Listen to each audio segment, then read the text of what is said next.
On a warm, sunlit afternoon, the streets of Riverside Avenue shimmered like gold. Inside a small bakery, the smell of fresh bread, sweet pastries, and warm memories filled the air. But amid that comforting warmth, worry lingered at the doorway. Marissa, thin and exhausted, stepped inside. Dirt streaked her clothes, and her face bore every line of hardship. Beside her, her little daughter Flora clung to her sleeve, eyes wide but tired, carrying the faint glow of hope that refused to fade. They hadn't come to buy anything. They came to ask for what others discarded without a thought. Marissa hadn't eaten since yesterday. Flora's last meal had been a single apple, pitifully shared. Every step toward the counter felt like walking on polished glass. Too bright, too clean, too luxurious for someone like her. Do you have any leftover cake? Marissa's voice trembled. Anything expired that would otherwise be thrown away. The employees exchanged uneasy glances. Their boss had rules against giving food away early.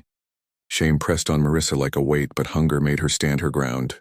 Flora, tiny and quiet, stared at a strawberry-topped cake behind the glass, too timid to ask. Unseen by Marissa, a man in a gray suit watched from the corner. Roland Vance, one of the city's wealthiest entrepreneurs, had come to escape the chaos outside, intending to buy just a slice of blueberry pie. What he saw instead made something inside him stir. Years ago, Roland had buried his wife and daughter in a tragic accident. Wealth hadn't healed him, and loss had left his heart behind walls of grief. Yet as he listened to Marissa's gentle plea, he recognized something all too familiar. Desperation. Dignity pushed to the edge, the small, quiet ways people survived in shadows.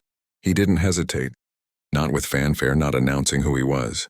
He stepped to the counter, ordering the freshest cake, a large vanilla sponge layered with berries and cream, decorated like a celebration. Then he asked for 2 warm meals, sandwiches, pastries, anything to restore hope in the eyes of a hungry mother and child. Marissa watched in confusion as bags piled up. When Roland turned to her, she expected judgment or a lecture. Instead, he placed the food gently in her hands and nodded to the cashier to hand it over. His voice was calm. Simple words, no conditions, no expectation of thanks. When Marissa's trembling hands reached for the bag, she broke down. Relief and disbelief mingled in her expression. Flora's face lit up with joy. Not greed, but the happiness of being truly seen. The bakery employees softened, ashamed of their earlier hesitation. Roland stepped toward the door, planning to leave quietly. Marissa called out softly, a whispered thank you that carried more weight than any corporate speech. For the first time in years, Roland smiled, a warm, genuine smile, touching memories instead of breaking them. Outside, the sun seemed gentler, the wind kinder. Marissa and Flora sat on a small bench, sharing cake like it was the sunrise of a better day. Roland realized that life-changing moments don't always need millions of dollars or grand gestures. Sometimes it's one act of compassion at exactly the right time. Stories like this remind us that kindness still matters. And here on Storytime Shorts, we share the moments that heal hearts.